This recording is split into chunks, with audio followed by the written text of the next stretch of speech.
ത്രിയേക ദൈവത്തിൻ്റെ തിരുനാമത്തിന് മഹത്വം ഉണ്ടാകട്ടെ. കർത്താവിൽ പ്രിയ സഹോദരങ്ങളെ, രാത്രിയും പകലും പോലെ ഉറക്കവും ഉണർന്നിരിക്കുന്നതും മനുഷ്യജീവിതത്തിൻ്റെ ഭാഗങ്ങളാണ്. മനുഷ്യജീവിതത്തിൻ്റെ 1/3 ഉറക്കത്തിലാണ് മനുഷ്യൻ കഴിക്കുന്നതെന്ന് നമുക്കറിയാം. പ്രതിദിനം കുറഞ്ഞത് 8 മണിക്കൂറെങ്കിലും ഉറങ്ങണമെന്ന് ശാസ്ത്രജ്ഞന്മാർ നിർബന്ധിക്കുന്നു. എന്നാൽ ഏറ്റവും കുറഞ്ഞത് 6 മണിക്കൂറെങ്കിലും ഒരാൾ ഉറങ്ങണമെന്നാണ് ആരോഗ്യശാസ്ത്രം പ്രതിപാദിക്കുന്നത്.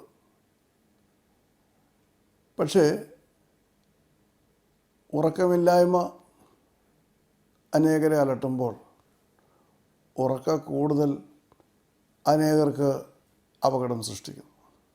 ഉറക്കം വരാത്തതിന് ഉറക്ക ഗുളികകൾ കഴിച്ചും മറ്റ് ചികിത്സാക്രമങ്ങളൊക്കെയും ചെയ്തും ഉറക്കം വരുത്തുവാൻ കഴിയും. എന്നാൽ ഉറക്കത്തെ എപ്പോഴും ആശ്രയിച്ചുകൊണ്ട് മറ്റൊന്നും ചെയ്യുവാൻ കൂട്ടാക്കാതെ അനുദിന ജീവിതത്തിൽ മുൻപോട്ട് പോകുവാൻ ആവശ്യമായ ഘടകങ്ങൾ പ്രാവർത്തികമാക്കാതെ ഉറക്കം മാത്രം ആശ്രയിക്കുന്നതും അപകടകരമായ കാര്യമാണ്. അങ്ങനെ സദാ ഉറക്കം ആഗ്രഹിക്കുന്നവരെ മടിയന്മാരെന്ന് തിരുവചനം വിശേഷിപ്പിക്കുന്നുണ്ട്. കാരണം ഉറങ്ങേണ്ടതിന് സമയം നിശ്ചയിച്ചിട്ടുണ്ട്, ഉറങ്ങേണ്ടുന്ന കാലാവധിയുണ്ട്. ഉറക്കത്തെ മാത്രം ശരണപ്പെട്ടുകൊണ്ട് മുൻപോട്ട് പോകുന്നവരെക്കുറിച്ച് ജ്ഞാനികളിൽ ജ്ഞാനിയായ ശലോമോൻ പിതാവ് സദൃശവാക്യങ്ങൾ 6-ാം അധ്യായം 9-ാം വാക്യത്തിൽ ഇപ്രകാരം പറയുന്നു: മടിയ, നീ എത്ര നേരം കിടന്നുറങ്ങും? എപ്പോൾ ഉറക്കത്തിൽ നിന്ന് എഴുന്നേൽക്കും? ഇങ്ങനെ നിശ്ചിത സമയത്തിനുപരിയായി ഉറങ്ങുന്നവരെ ശലോമോൻ വിളിക്കുന്നത് മടിയ എന്നാണ്. നീ എത്ര നേരമാണ് ഇങ്ങനെ കിടന്നുറങ്ങുവാൻ പോകുന്നത്? കാരണം ഉറക്കം രാത്രിയുടെ ഇരുട്ടിൻ്റേതായിട്ടുള്ള അവസ്ഥയിൽ ഉള്ള ഒരു കാര്യമാണ്. ലോകമെല്ലാം ഉറങ്ങുന്ന അപ്പോഴാണ്. എന്നാൽ അതിലുപരിയായി വീണ്ടും ഇരുൾ മാറി വെളിച്ചം വീശുമ്പോഴും ഉറക്കം തുടരുന്ന വ്യക്തികൾ അനുദിന ജീവിതത്തിലെ ഉത്തരവാദിത്തങ്ങൾ ഏറ്റെടുക്കുവാൻ കൂട്ടാക്കാതെ വീണ്ടും വീണ്ടും കിടക്കയിലേക്ക് മറിയുന്നവരെ ശലോമോൻ പിതാവ് വളരെ വ്യക്തമായി വിമർശിക്കുന്നുണ്ട്. അദ്ദേഹത്തിൻ്റെ 10-ാം വാക്യത്തിൽ നമുക്ക് കാണുവാൻ കഴിയും: കുറേ കൂടി ഉറക്കം, കുറേ കൂടി മയക്കം, കുറേ കൂടി കൈകെട്ടിക്കിടപ്പ്. അതെ, കുറേ കൂടി ഉറക്കം മതിയാകാതെ കുറച്ചുകൂടി ഉറങ്ങണം എന്നുള്ള ആ ഒരു ധാരണയിൽ കിടക്കുന്നവർ, മയങ്ങിക്കിടക്കുന്നവർ, പൂർണ്ണമായി ഉറങ്ങുകയല്ല, മയക്കത്തിൽ കിടക്കുന്നവർ, അതോടൊപ്പം കൈ കെട്ടിക്കൊണ്ട് നിശ്ചലരായി പകലിൽ അധ്വാനിക്കേണ്ട കൈകൾ ചുമ്മാതെ കെട്ടിക്കിടന്ന് ഉറങ്ങുന്ന അവസ്ഥ, അത് മടിയന്മാരുടെ ലക്ഷണമായിട്ടാണ് ഇവിടെ ശലോമോൻ പിതാവ് ചിത്രീകരിക്കുന്നത്. So we find people sleeping. Actually sleep takes away 1/3 of our human life, because scientists say that we need 8 hours of sleep per day and at least 6 hours of sleep. But we find there are people who doesn't get proper sleep, so they take sedatives so that they can sleep. But we also find people who simply want to sleep. They do not want to work at all. They are lazy. So Solomon calls them, they are lazy. How long will you be there, you lazy person? That's a question. How long will you lie there, you lazy person? You find that in Proverbs chapter 6 verse 9.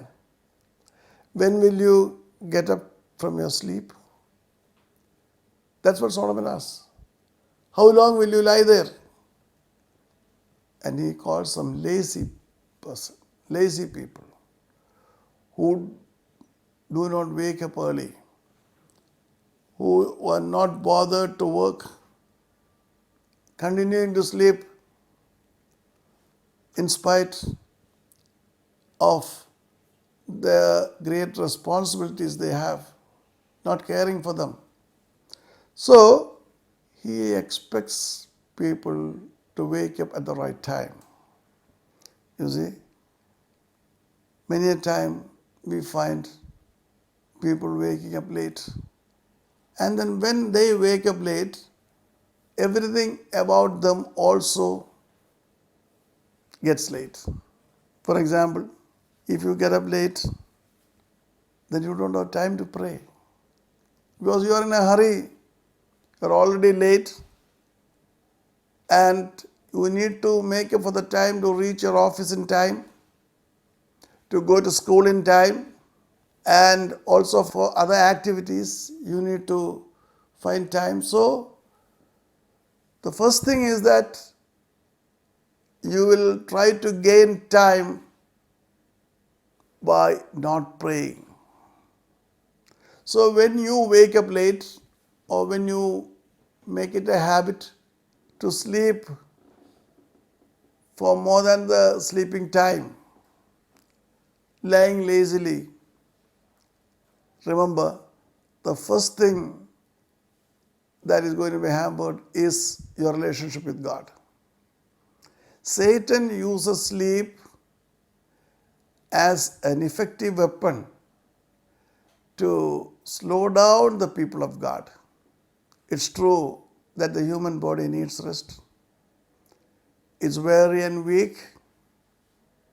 But when we are agile, when you are awake, and when we do the work of God, we need to put away our sleep. Many a time, I find people, when they work with me, they are made useless by Satan by putting them on to sleep. Very sleepy. So, if we want to really work for God, it doesn't mean that you should not sleep. You can sleep. But you should not oversleep.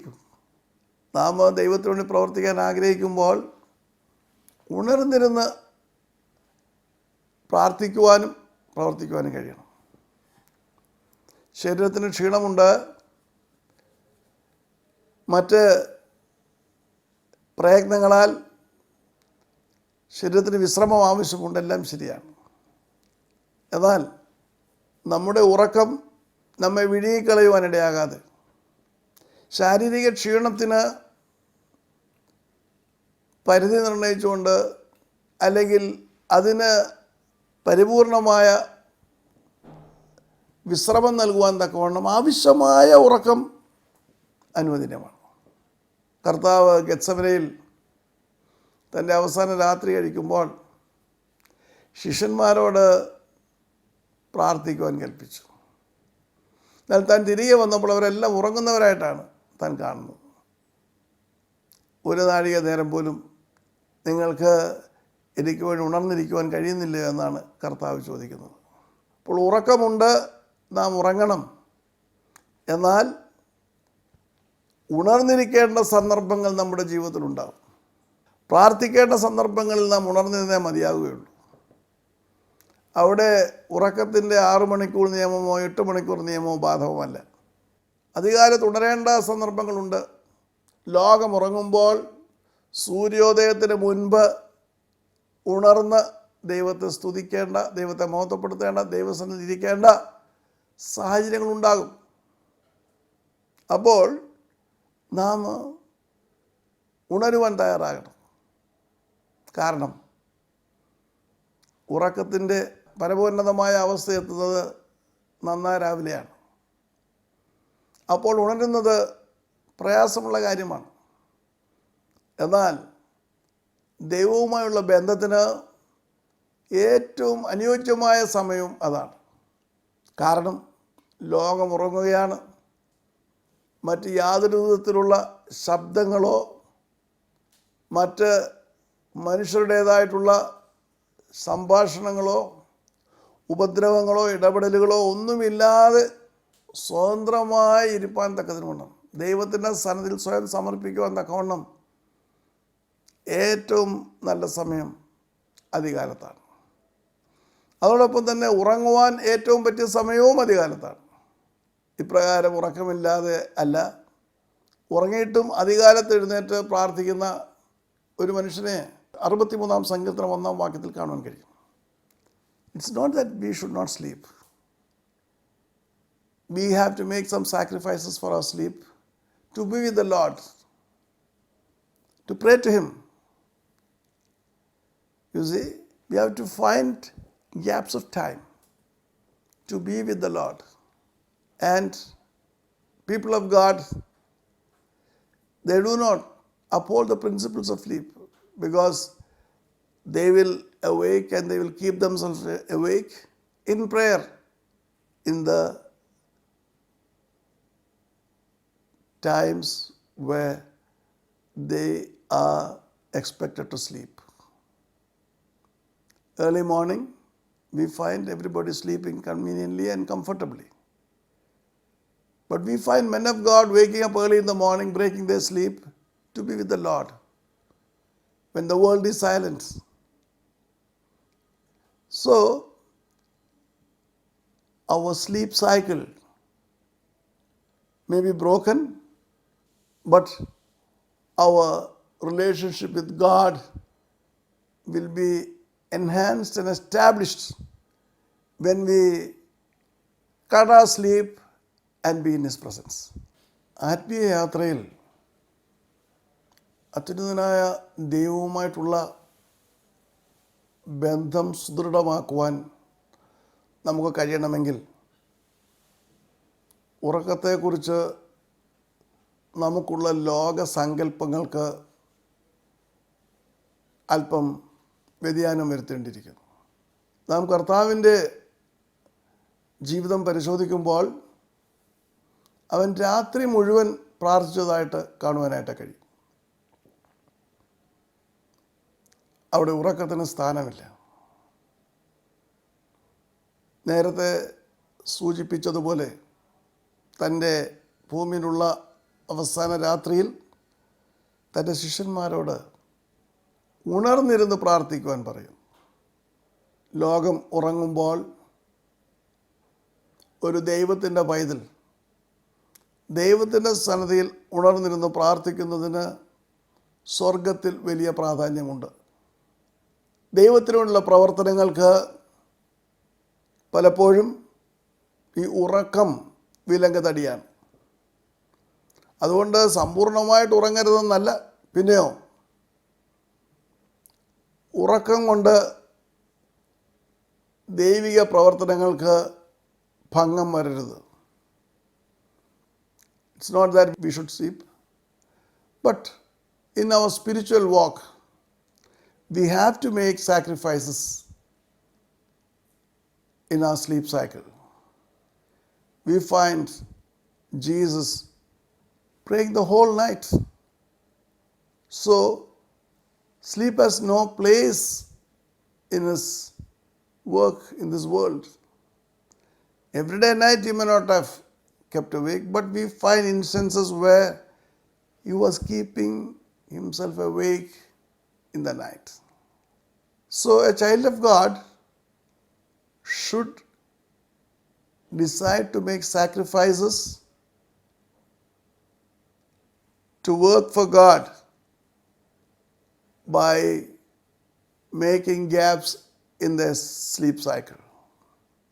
It is absolutely necessary that we should be able to pray, and we can pray in the night only if we keep awake. Many a time we pray half asleep. Such prayers have no validity before God. So we need to be awake and alert to pray, which means we have to definitely find a break in our sleep cycle. So the 8-hour sleep or the 6 hours sleep may be hampered. But our relationship with God can be established and can be fortified only when we increase our prayer time. And this prayer time is of paramount importance, and that importance should be considered only during the nights, because in the day everybody is busy. And only when we retire in the night, we have time to sleep, and when we take time off that sleep, only then we can pray. But many of us pray in the night but half asleep. Such prayers have no validity before God. Many of us have so much of prayer needs, but we cannot make a sacrifice to sit awake and pray in the night. നമുക്കൊക്കെയും പല ആവശ്യങ്ങളുണ്ട്, പക്ഷേ ഉണർന്നിരുന്ന് പ്രാർത്ഥിക്കുവാൻ കഴിയുന്നില്ല. നാം പ്രാർത്ഥിക്കുന്നുണ്ട്, അത് ഒരു മയക്ക പ്രാർത്ഥനയാണ്. പലരും പ്രാർത്ഥിക്കുന്നത് മയക്കത്തിലാണ്. പൂർണ്ണ ഉണർവോടെ, ഉന്മേഷത്തോടെ, ഉത്തേജനത്തോടെ പ്രാർത്ഥിക്കുവാൻ അനേകർക്ക് കഴിയാറില്ല. കാരണം ഉറക്കം അവരുടെ പ്രാർത്ഥനയെ കെടുത്തിക്കളയുകയാണ്. ദാവീദ് രാജാവിൻ്റെ പ്രാർത്ഥന നമുക്ക് മാതൃകയാകണം. 63 സങ്കീർത്തനം 1 വാക്യം വായിക്കുമ്പോൾ അവിടെ നമുക്ക് കാണുവാൻ കഴിയും, എൻ്റെ ദൈവമേ, നീ എൻ്റെ ദൈവം ആകുന്നു, അതിരാവിലെ ഞാൻ നിന്നെ അന്വേഷിക്കും. തൻ്റെ ജീവിതത്തിൻ്റെ ഏറ്റവും വിഷമം നിറഞ്ഞ സന്ദർഭത്തിൽ എല്ലാവരും ഉപേക്ഷിക്കപ്പെട്ട് ഏകാഗിയായിട്ട് തീർന്ന അവസ്ഥയിൽ താൻ പ്രാർത്ഥിക്കുകയാണ്, എൻ്റെ ദൈവമേ, നീ എൻ്റെ ദൈവം ആകുന്നു, അതിരാവിലെ ഞാൻ നിന്നെ അന്വേഷിക്കും. നന്നായി ഇരുട്ടുള്ളപ്പോൾ, ലോകമുറങ്ങുമ്പോൾ ഞാൻ ലോകത്തിൻ്റേതായിട്ടുള്ള നിലവാരമനുസരിച്ച്, ആരോഗ്യപരമായ ഉപദേശമനുസരിച്ച് ഉറങ്ങേണ്ട 8 മണിക്കൂർ ഉറക്ക സമയത്ത് ഞാൻ ഉണരും അതിരാവിലെ, എന്നിട്ട് നിന്നെ അന്വേഷിക്കും. ഈ അതിരാവിലെ ഉണരേണ്ട, ദൈവത്തോട് പ്രാർത്ഥിക്കേണ്ട ആവശ്യം എന്തായിരുന്നു? താൻ രാജധാനിയൊക്കെ വിട്ട് ഓടിപ്പോവുകയാണ്, പലായനം ചെയ്യുകയാണ്. തൻ്റെ ജീവിതത്തിലെ ഏറ്റവും വേദനാജനകമായ ഒരു മുഹൂർത്തമായിരുന്നു അത്. താൻ സ്നേഹിച്ച് ലാളിച്ച് വളർത്തിയ ഓമനപുത്രനായ അബ്ശാലോം അവൻ രാജ്യം പിടിച്ചടക്കി. അവൻ സ്വയം രാജാവായിട്ട് പ്രഖ്യാപിച്ചു എന്ന് മാത്രമല്ല, ദാവീദിനെതിരെ യുദ്ധം പ്രഖ്യാപിച്ചിരിക്കുകയാണ്. ദാവീദ് തൻ്റെ രാജധാനി വിട്ട്, യെരുശലേം വിട്ട് നിലവിളിച്ചുകൊണ്ട് ഓടുകയാണ്. അവൻ യഹൂദ മരുഭൂമിയിലേക്ക് കടന്നു വന്നു. എന്നിട്ട് അധികാലത്ത് ഉണർന്ന് ദാവീദ് പ്രാർത്ഥിക്കുകയാണ്. അതാണ് ആ പ്രാർത്ഥനയുടെ സന്ദർഭം. എൻ്റെ ദൈവമേ, നീ എൻ്റെ ദൈവം, അധികാലത്ത് ഞാൻ നിന്നെ അന്വേഷിക്കും. എൻ്റെ ഉറക്കത്തിന് ഞാൻ ഭംഗം വരുത്തിക്കൊണ്ടാണ് എൻ്റെ ദൈവത്തിൽ നിന്ന് അനുഗ്രഹങ്ങൾ പിടിച്ചു പറ്റുവാൻ തക്കതിന് വണ്ണം ഞാനിപ്പോൾ പ്രാർത്ഥിക്കുന്നത്, ഞാൻ നിന്നെ അന്വേഷിക്കുന്നത്. So we see how important prayer is when we look into the life of David. David lost his kingdom. His son Absalom rebelled against him, anointed himself as the king, and declared a war against David. And David runs away crying out. And when you reach the Judean desert, he prays, "O God, thou art my God, early will I seek thee." So David is not tired in spite of the great journey. He is not bothered about all the happenings in Jerusalem, but he makes sure that he is seeking God early in the morning. Because that's the best time to reach God. That's why he prays, "O God, thou art my God, early will I seek thee." Seeking God early is a great privilege. Because we start our life with God. When the world sleeps, we are awake. There is no hurry. There is no hustle and bustle. You are alone at the feet of the Lord. And then you cry out to him, "Thou art my God." And when you seek him, God will answer you. ദാവീദിൻ്റെ പ്രാർത്ഥനയ്ക്ക് ദൈവം മറുപടി നൽകി. അത്യത്ഭുതകരമാവണ്ണം അതേ അബ്ശാലോം കൊല്ലപ്പെടുകയാണ്. ദാവീദ് വീണ്ടും യെരൂശലേമിലേക്ക് മടങ്ങി അതിൻ്റെ രാജ്യത്വം ഏറ്റെടുത്തുകൊണ്ട് വീണ്ടും രാജാവായിട്ട് തുടരുകയാണ്. എൻ്റെയും നിങ്ങളുടെയും ആത്മീയ ജീവിതത്തിൽ നാം പലവിധമായ പ്രയാസങ്ങളും ബുദ്ധിമുട്ടുകളും നേരിടുമ്പോൾ നമ്മുടെ പ്രാർത്ഥനാ സമയങ്ങൾക്ക് വ്യതിയാനം വരുത്തുവാൻ നമുക്ക് കഴിയുമോ? നമ്മൾ രാവിലെ ഉണരുമ്പോൾ ഒരു പ്രാർത്ഥന, രാത്രിയിൽ കിടക്കുമ്പോൾ ഒരു പ്രാർത്ഥന എന്നതിൽ കവിഞ്ഞ് രാത്രിയിൽ കിടക്കുമ്പോൾ ആ പ്രാർത്ഥനാ സമയം വർദ്ധിപ്പിച്ച് ഉറക്ക സമയം കുറയ്ക്കുവാൻ നമുക്ക് കഴിയുമോ? അധികാലത്ത് ലോകം സുഖസുഷപ്തിയിൽ കിടന്നുറങ്ങുമ്പോൾ നമ്മുടെ ഉറക്കത്തെ വെട്ടിക്കുറച്ച് നമുക്ക് ദൈവസന്നിധിയിൽ പ്രാർത്ഥിക്കുവാൻ കഴിയുമോ? അങ്ങനെ പ്രാർത്ഥിക്കുമ്പോഴാണ് അനുഗ്രഹങ്ങളുടേതായിട്ടുള്ള പദവികളിലേക്ക്, പടവുകളിലേക്ക് നമുക്ക് പോകാൻ കഴിയുന്നത്. So when we face difficult situations, it's not the nominal prayer that we require. We require to sit at the feet of the Lord and cry out to him. When? During the nights. Jesus has set up a great example for us. We find Jesus going into the wilderness and praying. So, we need to take time away from our sleep. We need to break our sleep cycle and then pray to God when everybody around is sleeping. And the Lord will hear our prayers and our prayers will be answered. David cried out in the wilderness, the Judean wilderness, "O Lord, thou art my God, early will I seek thee." He had lost everything, but he had not lost God. He lost his palaces, he lost his kingdom, he lost his throne, he lost his scepter, everything. But he had that infinite trust in God. And that propelled him to pray to God early in the morning. And we find that the Lord answers him. അതുകൊണ്ട് നമ്മുടെ ജീവിതത്തിൽ പ്രാർത്ഥനയ്ക്ക് ഉടനടി മറുപടി ലഭിക്കണമെങ്കിൽ നമ്മുടെ പ്രാർത്ഥനയുടെ അലകും പിടിയും മാറണം. ദാവീദിനെ പോലെ, "എൻ്റെ ദൈവമേ, നീ എൻ്റെ ദൈവം, അധികാലത്ത് ഞാൻ നിന്നെ അന്വേഷിക്കുമെന്ന്" പറയുകയല്ല, അധികാലത്ത് പ്രാർത്ഥിക്കുവാൻ കഴിയണം.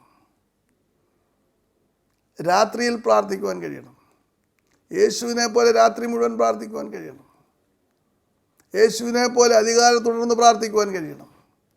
പ്രാർത്ഥനാ ജീവിതത്തിൻ്റെ ഒരു പുതിയ അധ്യായം നമ്മുടെ ജീവിതത്തിലുണ്ടാകുമ്പോൾ ലോകത്തിൻ്റേതായിട്ടുള്ള ഉറക്കത്തിൻ്റെ നിയമങ്ങളെ കാറ്റിൽ പറത്തിക്കൊണ്ട് നാം പ്രവർത്തിക്കുമ്പോഴാണ് ദൈവത്തിന് വേണ്ടി വൻ കാര്യങ്ങൾ പ്രവർത്തിക്കുവാൻ നമുക്ക് കഴിയുന്നത്.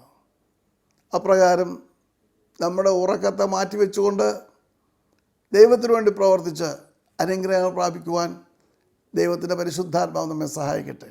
നമുക്ക് പ്രാർത്ഥിക്കാം.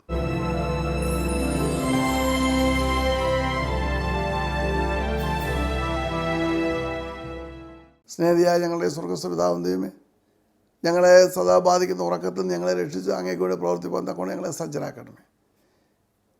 അവിടുത്തെ നാമം മഹത്വപ്പെടാൻ ഞങ്ങളോട് സഹായിക്കണമേ. ഈ വരം കേട്ട ഓരോരുത്തരും അവിടുത്തെ കരങ്ങൾ സമർപ്പിക്കുന്നു. ഉത്സാഹത്തോടെ ഉന്മേഷത്തോടെ ഉറക്കത്തെ മാറ്റിവെച്ചുകൊണ്ട് അങ്ങയുടെ സന്നിധിയിൽ നിന്ന് പ്രാർത്ഥിക്കുവാനും അവിടുത്തെ അനുഗ്രഹം പ്രാപിക്കുവാനും ഈ വചനം കേട്ട് ഓരോരുത്തരെയും സഹായിക്കണമെന്ന് യേശുനാമത്തിൽ അപേക്ഷിക്കുന്ന കൃപയോടെ കേൾക്കുമാറാകണമേ. ആമേൻ. ദൈവം നമ്മെ അനുഗ്രഹിക്കട്ടെ.